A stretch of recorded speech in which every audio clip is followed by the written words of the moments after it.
We don't want to sit back and be idle and essentially atrophy. Learning takes conscious effort, and it's really important to make sure that's embraced in your own personal story with whatever you're doing. There's always opportunities to grow.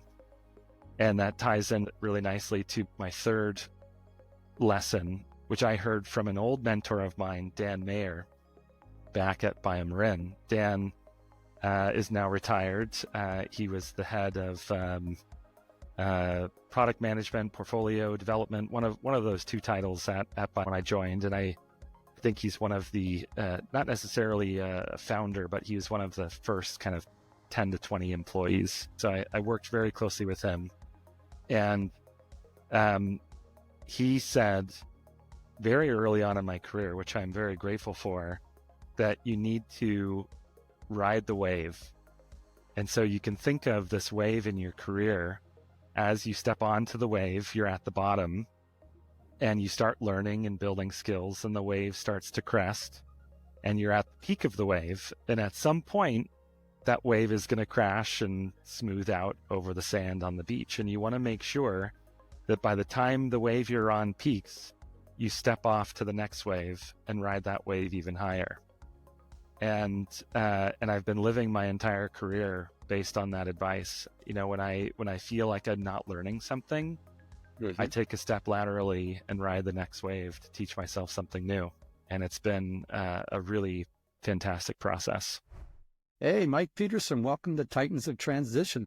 Thanks for having me, Joe.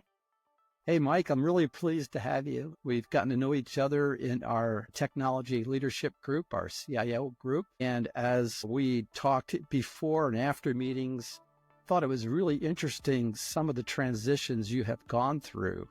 And the latest thing that came up, you writing your fourth book, and it pushed it over the top. I figured I'd ask you if you'd be on the show, and you agreed to do so. So thank you. Yeah, thanks for having me, Joe. I'm excited to be here.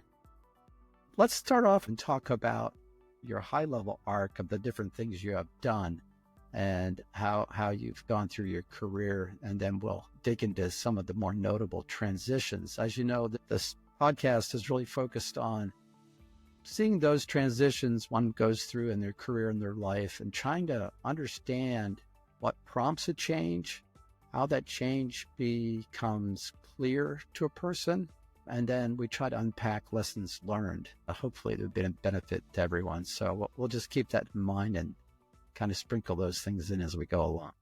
Yeah, that sounds great. I have a relatively unusual background, I think, for people in the HR space. I have been the head of HR at 2 public biotech companies, as well as the head of IT at those same biotech companies. So it's a kind of an unusual role to see HR and IT under the same roof. If we start at the beginning, during college, I did computer repair for Best Buy and the Geek Squad. So I have tech support in my DNA. Had the clip-on tie and everything. It was a lot of fun. And my first real career, so to speak, was actually as a wildland firefighter. So I was based in Davis, California, and went all the way around the western United States fighting forest fires and Type 2 hand crews contracted by the U.S. Forest Service. I did that for 3 years and kind of worked my way up the chain. And my last year, I led a crew of 22 firefighters, and I loved it. It was really one of the most fun jobs I've ever had, but it was super dangerous. I was a young guy, and just seeing all of the kind of the older folks who had been doing this their whole lives die around me. A couple died from lung cancer, a couple died from a helicopter crash, and a squad got burned over in one of the last fires that I worked, and quite a few people died. And so it really just hit too close to home. And I am personally an adrenaline junkie and a thrill seeker, and I love extreme sports, but I couldn't kind of handle the weight of other people's lives in my hands. I could make a decision that could cost people their lives, and I didn't like that. So I decided to go back to my network and reached out to 2 of my network, and 2 of my firefighting colleagues had moved on to a company called BioMarin. And I was living in Colorado at the time, but oddly enough, BioMarin was less than a mile away from my dad's house. And so I asked my dad, who's this company, BioMarin? And he said, it's a really great company. They're up and coming. They're doing some really cool stuff. You should explore it. And I have a degree in health and exercise science, and at the time thought I wanted to go into clinical operations, helping more directly patients. And I used my network to meet the HR team and had a conversation, told them my story. They called me up a few weeks later and they said, we have a role for you. We're not sure you're going to like it, but it's filing papers for the HR department. And at the time, I really didn't have any real appreciation for even what HR was. I was in my early 20s with my only real experience being firefighting and the Geek Squad. and I said, what the heck, I'll take it. And I moved from Colorado to California and picked up my kind of temporary gig doing filing for the HR department at BioMarin. I had that kind of amazing opportunity to grow, to join at BioMarin at 600 employees and stayed until it was 3,000. And in that growth, I really kind of went out there and started kind of applying for new positions as they opened up, and used a lot of my technology experience to grow my career at BioMarin. So I used a lot of that Geek Squad expertise to take BioMarin's kind of antiquated paper process and build process in applications. So building simple things like eForms and SharePoint to implement applicant tracking systems to really automate and streamline processes. And I had a really great relationship with both the head of HR when I started. His name was Mark Wood, and I'm still very close with Mark Wood, and the head of HR when I left, named Rich Ranieri. And so over the course of my 8 years at BioMarin, I had 8 different jobs and 8 different bosses. So I really had an amazing opportunity to do a lot of stuff as the company really exploded, both with number of employees, but also number of countries. So during that time, I also had the opportunity to practice HR in 17 different countries. Helped with an acquisition in the Netherlands. Spent a lot of time in Ireland and London. I did an interim role as the interim head of HR for Asia Pacific, living in Hong Kong, supporting Australia, Japan, Malaysia. I just have to interject because it just reminds me of those old, from stock boy to president kind of stories, which tells me a little bit about you as a person, not just, on the surface, you might just conclude you have a lot of drive, but I would say you probably were willing to do lots of different things. And when there was an opportunity, you weren't too risk adverse. Getting back to being a risk taker on the physical sense, you're also a risk taker in your career. Yeah. When opportunities came up to essentially learn something, learn a new skill set, learn a new function, learn a new role, I jumped for it. I didn't say no when an opportunity came up. I just went ahead and said, yeah, I'll do it, and I'll try my best. And so by the time you left, what level position were you in, or what was your role? You said you had some interim roles actually running HR in Asia Pac. Yeah. So my title was only senior manager at the time. So I went from file clerk to senior manager in 8 years. And I remember when I left BioMarin, I spoke to one of the executive team members and told him my decision to leave. And he said, Mike, I don't blame you for leaving. It's really hard for a boy to become a man under his mother's roof, meaning that if you grow up in a company, it's hard for people to see you as something different than that file clerk that you started at. So even though I was doing a role bigger than many directors in BioMarin, I was kind of being held back at that senior manager level, which is one of the reasons I was motivated to move on. Right out the gate, taking risks, not being afraid to step in and meet the call, so to speak, and then having a sense of timing and when to leave. Did you feel as though you became aware that there really wasn't any more opportunity above you? I mean, how did it come to you that it was time for making a transition from BioMarin, which is a great company? Yeah. Um, Yeah, it really is. And I enjoyed every moment of my time at BioMarin, and I'm super grateful for all of the opportunity and that I had and all of the people that I worked with. Once we hit that 3,000 employee mark, I have a distinct memory in my head that has stuck with me, um, of walking down the halls and going through the cafeteria and just thinking, gosh, I don't know any of these people. When I started at BioMarin at 600 employees, I knew everyone. Being in HR, you're in a very social role, active in all hands meetings and events. And so I knew everyone. And I started to feel less like I was able to make a personal impact at BioMarin and more kind of like a cog in the machine. There was really nothing against my time at BioMarin. It was more about the company was evolving, to its next phase of its evolution, right? It was becoming mid-sized to larger pharmaceutical company based on the success it was having with its product. and so was there a specific nudge, or did you start looking for your next gig? I didn't have a specific nudge that was like an immediate catalyst, but I knew I had something good at BioMarin, so I wasn't willing to let that go for anything. I kind of quietly let people in my network know I was open to something new, and nothing really came of it for 6 or so months. I think maybe I did like 1 or 2 phone interviews in 6 months, because I really wanted to target a 2 to 300 biotech company, one product already on the market, to avoid some of that risk, because in the pharmaceutical industry, there's a lot of startups that either have bad data and they fail, or they get acquired. And I didn't want to jump ship just to be looking for another job 6 months later. Zogenix did end up finding me, and they were kind of an interesting company. They were 60 employees with no products on the market. They had just filed an NDA for a drug that had gone through phase 3 clinical trials. And they were very much like a startup, but they were at the time, I think, something like 12 years old. So they had products approved in the past that they then sold and moved their headquarters from San Diego up to the Bay Area. And so it was a little bit of a hybrid that made me feel a little bit more comfortable with the risk. And so it was a startup, but they had kind of process that had been around for 10 years, and they had some really promising products in the pipeline. And so I joined Zogenix as the head of HR at a 60-person company out of Emeryville.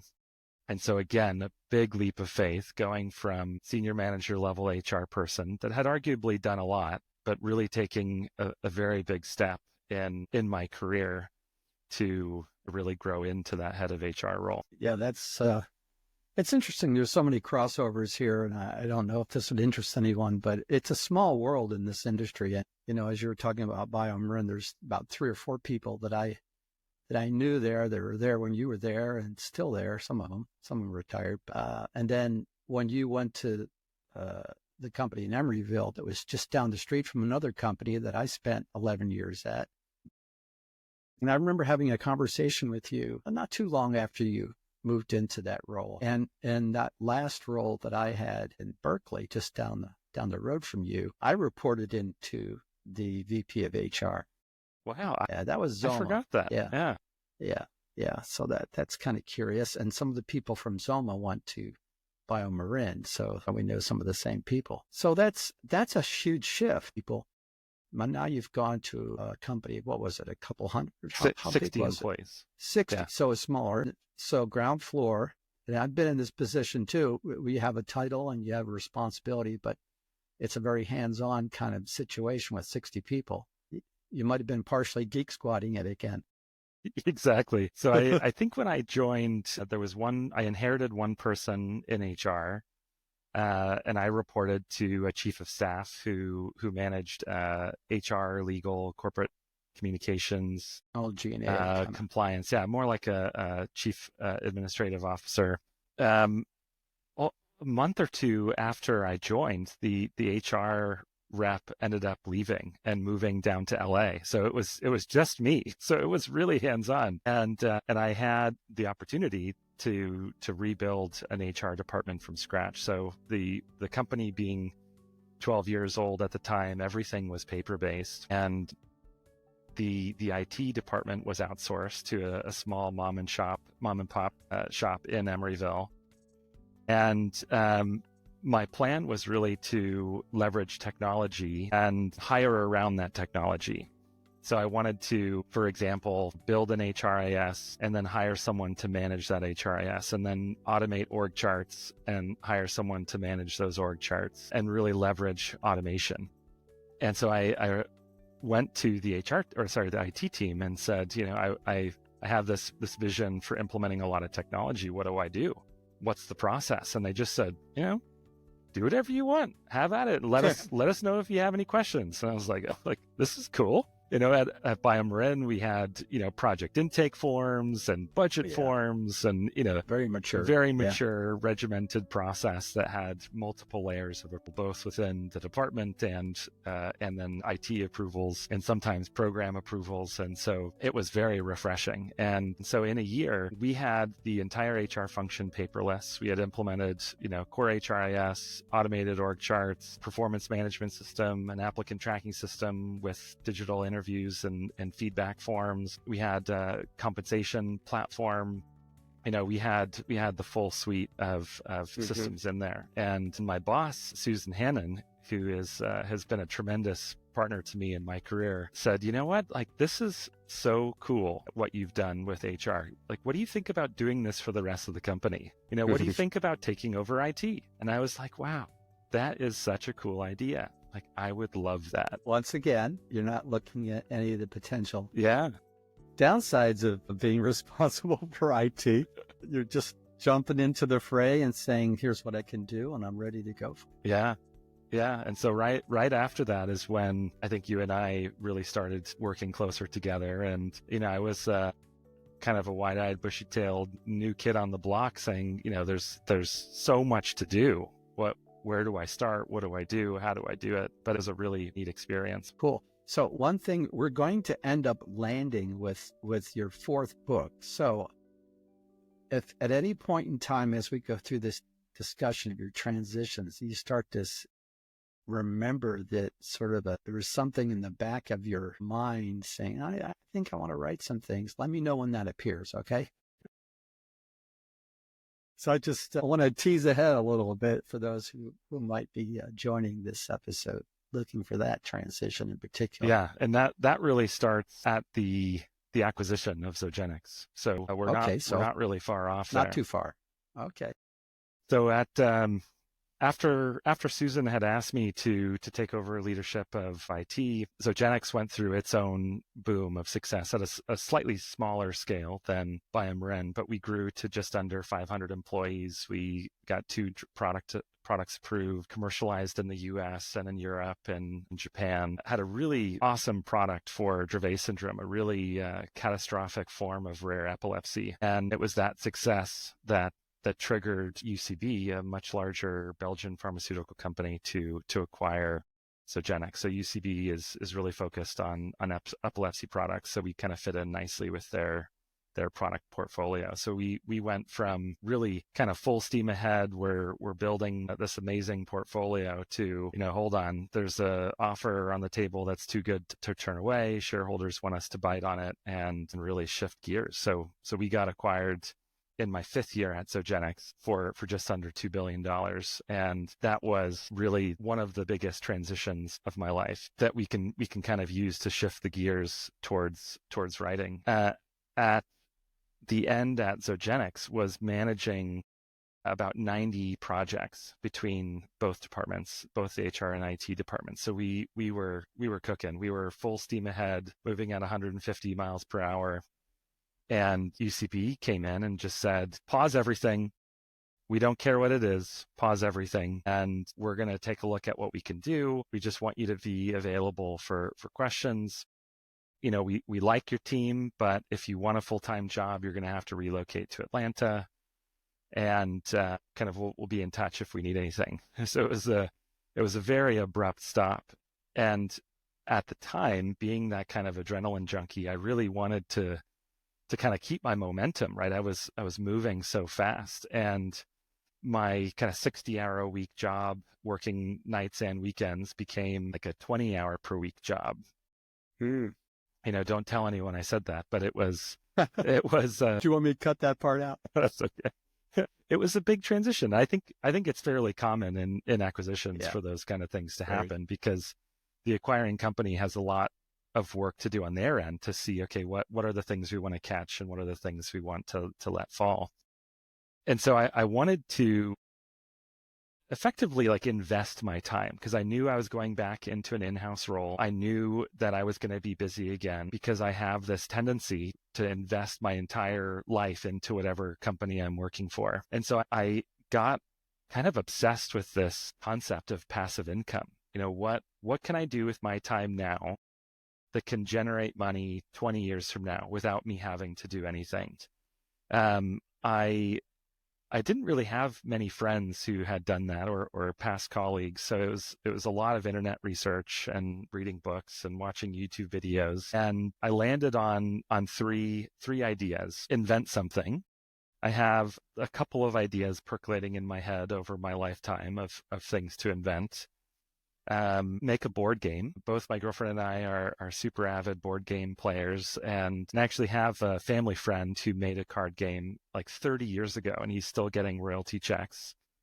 And write a book. And very quickly, the first two seemed a little bit intimidating. It's kind of expensive, and you need lawyers to file patents to invent something. And my ideas, while they're cool, I wasn't sure that they really had potential. Making a board game also required quite a bit of investment for prototyping and physical materials. And you have to do play testing and all that kind of stuff. And so I kind of landed on writing a book. I wanted it to be something I was passionate about. And I knew if it became kind of a burden, so to speak, that I would let it kind of languish. And if things got busy again, I wouldn't pick up the baton and see it through to fruition. I decided to write a book about my dog, Chaco. Chaco was my fur baby. He unfortunately passed away earlier this year in March, but he was such a great dog. I got him when he was a 7-week-old puppy, and he was the kind of dog that never needed a leash. Like wherever you were, he was, and he had a ton of emotion and could understand verbal cues and hand signals and kind of just like head nods. So he was a really, really great companion. What kind of a dog? He was a miniature Australian Shepherd. Miniatures. Yeah. And so thinking about the kind of books I could write, it seemed fairly obvious that I wasn't going to write a scientific book about Australian Shepherds. Science fiction story. Yeah, and the idea came to me to write a children's book, and it's easier to write. It's a shorter project, right? I didn't know if I was going to be kind of on standby for 2 months, 6 months, or a year or 2 years, whatever that might be. So I liked the children's book idea because it was easier to get off the ground. And that's what really solidified that idea in my head, that I'm going to use my time right now to write a children's book. And theoretically, once I publish that book, I never need to touch it ever again. And if someone buys that book 50 years from now, when I'm 90 years old, I will still get a royalty. It's really interesting. So you came to the determination of what you were going to write. It came out of the subject matter coming out of your love for your pooch. But what was going to be in the book is a whole other matter. Yeah. Yeah. And my passion for HR kind of shined through there then. So it was, I'm going to write a children's book about my dog, Chaco, and I'm going to weave in life lessons and HR concepts, leadership lessons. And that's going to be the theme of this series of books, if I choose to make it a series, because at the time it was just really more of a one and done idea. I didn't realize that I was going to enjoy the process so much and that it was so much fun. So I was interested actually in following up and asking you, going beyond these lessons, and it was going to be these HR lessons embedded into the book, which I think is a great idea, leadership lessons as well. But did you think it was a one and done because you had a certain block of time in your mind that you knew you would be sort of available and then you'd be jumping back into another full-time role Yeah, and exactly. back to 60 hours a week again. Was that kind of what you were thinking at the time? Yeah, yeah. So I think you hit the nail on the head, and there were really two considerations. I think one was the full-time role. I had full expectations to go back into a full-time role for the rest of my career. I'm in a full-time role. I barely have time to do laundry, let alone write more books. And the second thing was, a part of me wanted to write the first Chaco book, Chaco's first day at work, as a way to kind of immortalize Chaco. He was uh, 14 at the time, so he was getting older, and it was kind of my way to kind of pay homage to our relationship and his companionship over the years. So I did not think in my wildest dreams it would actually turn into to a series. Well, I'm just going to take the opportunity to swing back here and let my dog in because she was whining. I know exactly how that is. Closed doors can be very troubling for dogs. Exactly. So what happened next? I mean, did you in fact find another role, or did you just decide that that was enough, or what Yeah, happened yeah. next? So I did find another role, and it was surprisingly perfect timing. UCB at some point gave me a 6-month clock and said, we want you to stay on for 6 more months, and then after that we're going to let you go. Very similar to my last transition, this company Structure Therapeutics found me through a recruiter that's in my network. Structure Therapeutics was almost a kind of a repeat of Zogenix. So they were a 60-person company. They were, albeit much earlier in the clinical development life cycle. They had just received, I believe, phase 1 data and were going into phase 2 clinical trials. But they had really, really cool science. So they're working on making oral GLP-1s. So, if you think about Wegovy or Zempic. semaglutide, Ozempic, Yeah. yeah, those are all injectables, and they're working on essentially a pill form that could be used potentially for weight loss or potentially for diabetes treatment as well. So very, very cool stuff. The other really exciting piece about joining Structure was they offered me a role to be the head of HR and the head of IT again. So it was an opportunity to continue my passion for technology. Yeah, so it was really exciting. The company is headquartered in South San Francisco, so it's a U.S. company. But we went through an IPO during my time at Structure, so it was super super exciting doing the kind of the Nasdaq experience. Mm-hmm. But it has a very unique business model for Bay Area biotech companies. Although I think it's getting more popular now, but 2-3 years ago it was very very unique that everything preclinical and earlier, so everything before it touches humans, is done in China. So about 2/3 of the employees were in China. Everything from drug discovery to toxicology, early research was all done in China. So it was a good fit. It seemed like a good fit at the time because of my experience in Hong Kong and supporting China at BioMarin and Japan with Zogenix. But I didn't think about the time difference. So I was often working a swing shift to overlap. 5 p.m. Pacific time is 8 a.m. the following day in Shanghai. So I was working late nights, and my girlfriend works a lot with Europe. So she's doing the opposite, and she's working early mornings. And so we just never saw each other. And it really strained the relationship. And it was like we were, just passing in the wind. About a year into my time at Structure, I had a very big transition that was unplanned. And I ate a chicken sandwich from Costco and got salmonella. And I remember this. yeah, not only did I get extreme food poisoning, I guess I was one of the below 1% of people that have a cardiac event due to salmonella. So went to the hospital. I was in the hospital for 5 days and essentially had a heart attack that was not caused by an internal blocked artery. So my heart, the doctors think my heart got swollen and kind of pinched itself off, so it wasn't able to pump blood thoroughly. So I had what they called a non-STEMI myocardial infarction due to myocarditis. So the infection went into your heart muscle. Yeah. And that caused some occlusion or some blockage Yep. in flow. Yeah, that's wild. Exactly. Yeah. So it was really scary, and it was a kind of a 5-day experience of doctors just saying like, you're dying right now, but we don't know why. And it was Wow. something out of like the show House, or Grey's Anatomy, and it's like, you seem fine, you're able to have a conversation, but your blood work is literally telling us that your heart is dying. And so they rushed me into multiple So they're getting emergency. the enzymes that would indicate that. Yep, Yeah. yep, yeah. And they brought me in to do an emergency procedure to put a camera inside my heart to look at the blood vessels from inside. And, they said, you have a 1 in 200% chance of dying because of this operation, but your chance of dying is much higher if we don't do it. And like, oh my gosh, like this is real. Wow. Wow. And they did it, and they saw that, it wasn't a blockage. So no need for, a stent or new heart hardware or anything like that. It was just due to that swelling. Yeah, the flow was constricted. Yeah. So, yeah, wow, that's crazy. And I do remember that period. You kind of faded away because you participated in one of the communities I helped run, and you kind of faded away. And I touched base, and you said, "Well, I'm going through some stuff. I'll catch you later." And a couple months later, I'd say, "Are you still there?" You go, "Well, I'm kind of here, but maybe give me another couple months," because this took a long period of time to work through for you.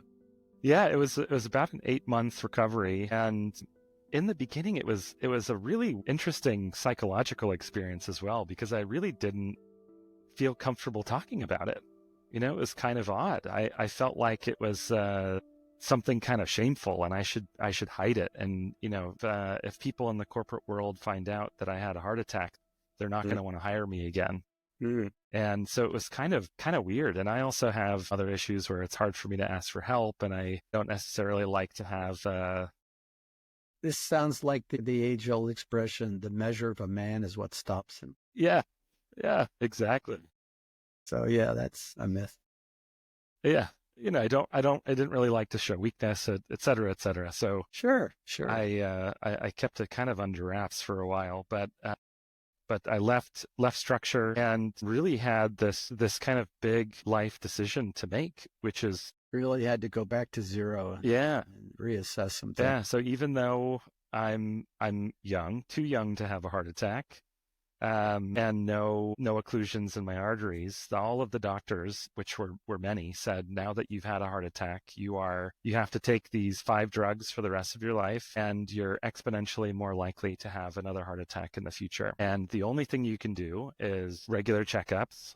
You now need to see a cardiologist every 6 months for the rest of your life, and manage your risk factors. So of course, there's diet and exercise, but also 2 of the silent killers are stress and sleep. And stress in corporate America is quite abundant, and sleep is often one of the things that gets sacrificed when there are deliverables with tight timelines.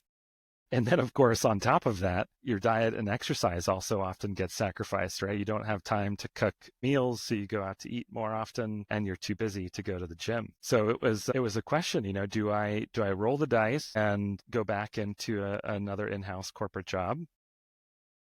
Do I completely leave corporate America and follow one of my passions? And one of my biggest passions is mountain biking. So I was thinking about, like, do I open up a mountain biking rental company or a mountain biking tour company?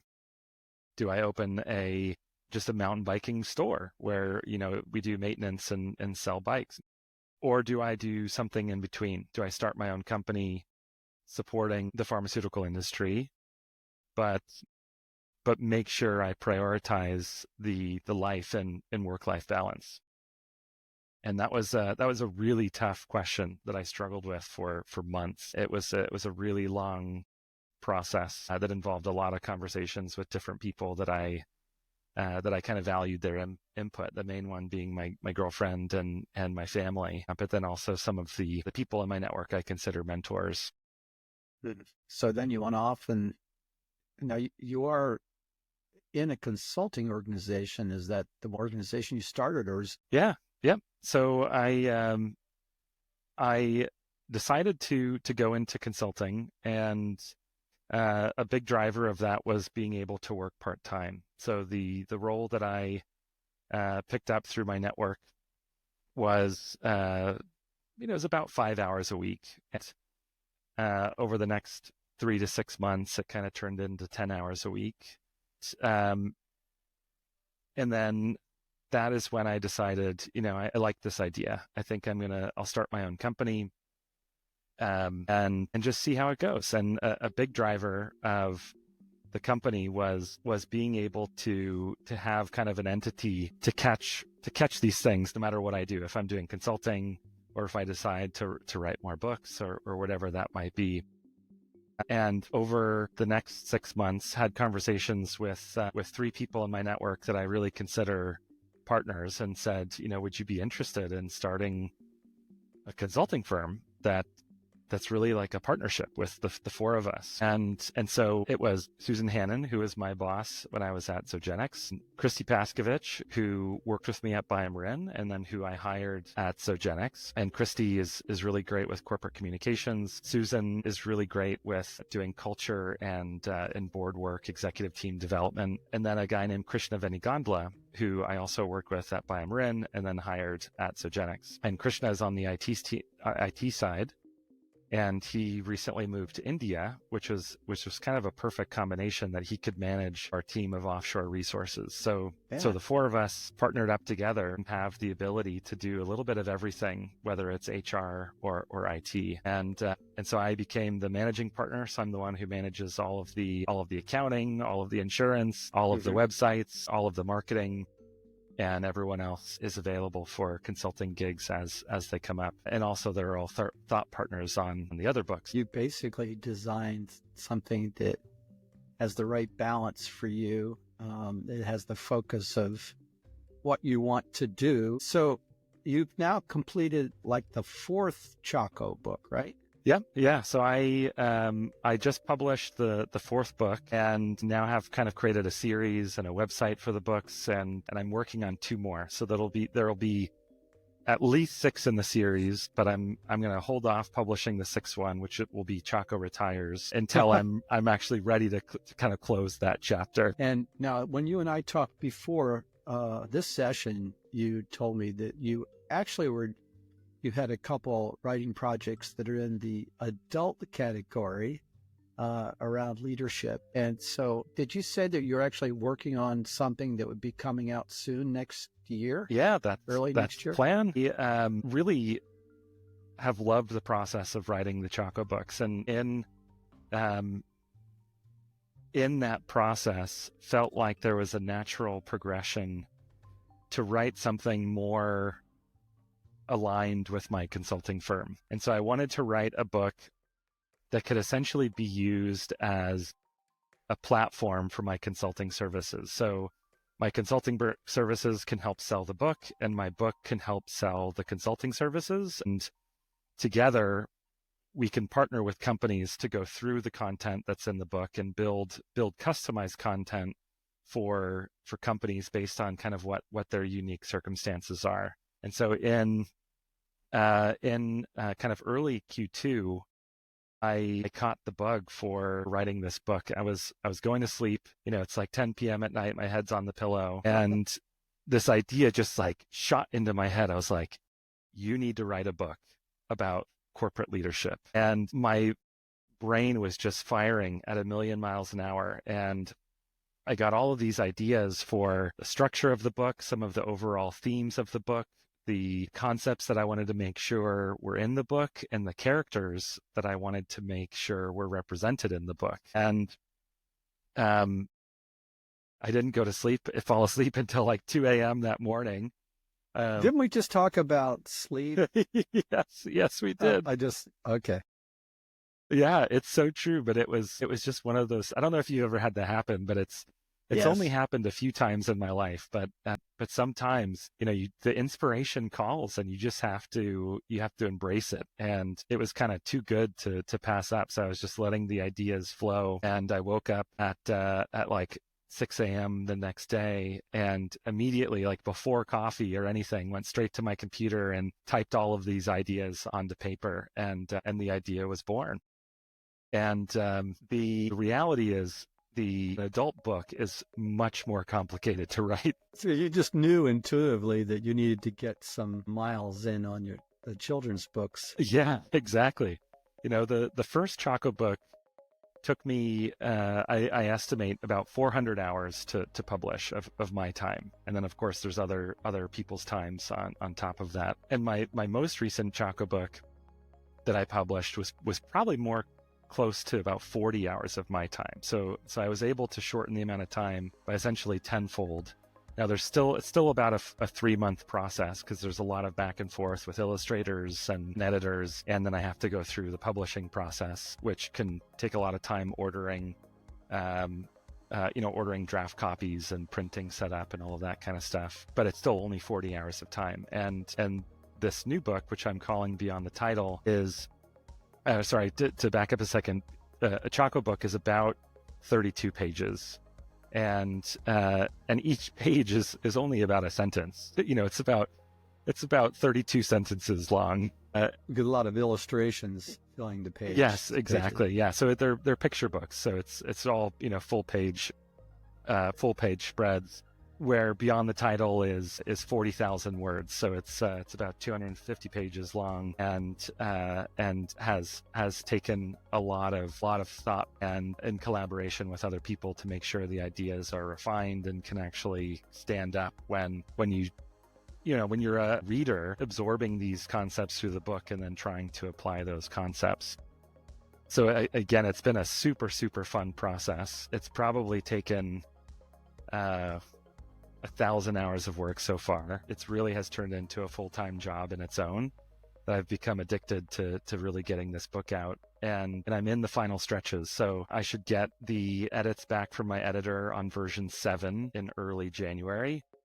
I'm going through the process of redesigning the cover based on feedback from a few of my colleagues and other editors, and we'll hope to have it published in late January. Wow, that's exciting. Yeah. It's really I'm exciting. Very, very excited about it. Well, we'll definitely put in the show notes, put information in regarding all your books and where to find them and how to reach you.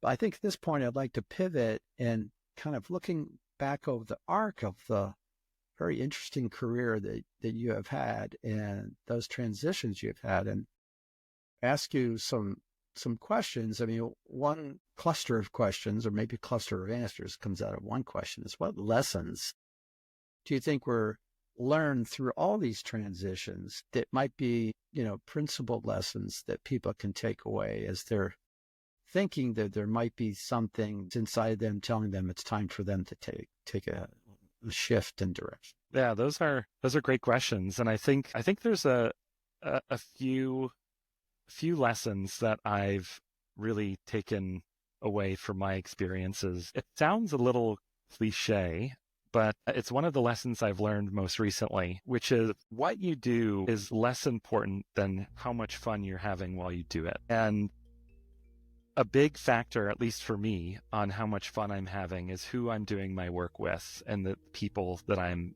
engaging with. Your work colleagues are people that we spend sometimes more time with than our own families. And it's so important to make sure that those people are people that you enjoy spending time with. In my consulting practice, I've really surrounded myself with people I love spending time with, and never in a million years did I imagine I would be doing the things I'm doing. But I have been having so much fun, and I feel so much fulfillment in this process of really kind of pursuing happiness in my career, where previously it has always been doing the rat race, running in the wheel as fast as you can, climbing the ladder as fast as you can. My idea was to be a CEO as quickly as possible. And so it sounds cliche to really follow your dreams and follow your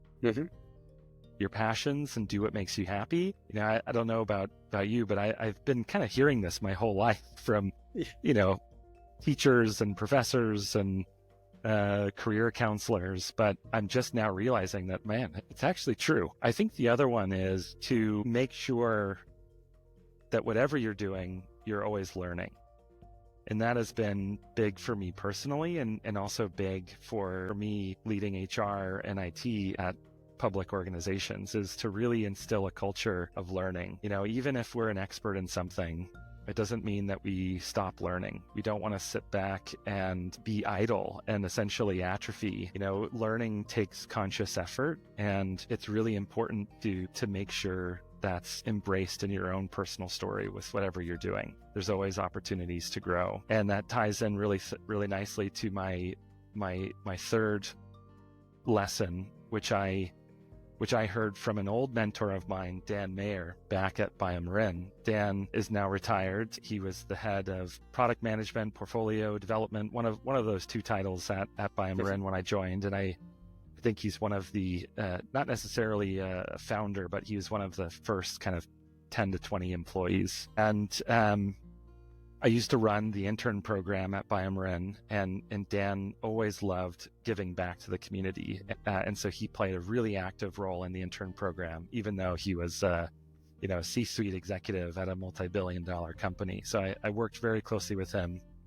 And he said very early on in my career, which I'm very grateful for, that you need to ride the wave.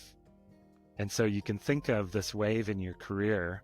As you step onto the wave, you're at the bottom and you start learning and building skills, and the wave starts to crest and you're at the peak of the wave. And at some point, that wave is going to crash and smooth out over the sand on the beach. And you want to make sure that by the time the wave you're on peaks, you step off to the next wave and ride that wave even higher. And I've been living my entire career based on that advice. When I feel like I'm not learning something, I take a step laterally and ride the next wave to teach myself something new.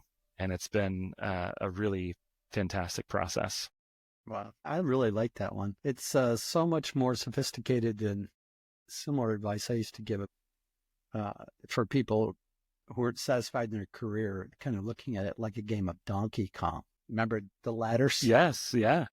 Jumping the ladders. But that one, I like riding the wave a lot better. That sounds a whole lot better to me. That was really great advice. But thank you so much for that, Mike. As we kind of wrap it up now, what I would like you to do is just give everyone listening some guidance on how to find you, how to find your content, and what we should, what we should be looking out for. That's my standard question. And you've already tipped your hand on another book coming. Yeah. Where are you and where can people reach you? Yeah. Thanks, Joe. I'm primarily on LinkedIn. I've been doing a lot of content and posts on LinkedIn, and I have two websites, apexconsulting.partners for the consulting firm and Chaco's Adventures for the children's book. I am published through Amazon KDP, so the only place you can find my books is on Amazon, although that might change in the future, who knows? And I plan on publishing beyond the title, Real Leadership in the Digital Age, in the next month or two. And just a quick question on that one, because of course, our shared background on beyond the title. Obviously, the book will come first, but is this something that maybe become part of what your consulting organization then would offer? Yeah. Some programs around the material. Yeah, absolutely. So the book is really an opportunity to buy a toolkit, so to speak. So the book is a standalone product, but will also have a significant amount of resources that will be available online. Once you buy the book, there'll be a QR code to use that'll let you in to the tools and resources in the website. And then if you want more of a hands-on experience of implementing this in your organization, no matter what that is, you can hire Apex Consulting Group to help you really engage more, walk through it with and you, develop it for your organization. Great. Mike, this has been wonderful. Again, thanks again for being on Titans of Transition. Certainly had some vast swings in your career and some great insights. Yeah, heartfelt thanks to you, buddy. Yeah, thank you so much for having me, Joe. I really appreciate it. Thanks for joining me today on Titans of Transition. I hope you enjoyed the episode. Please check the show notes for additional information.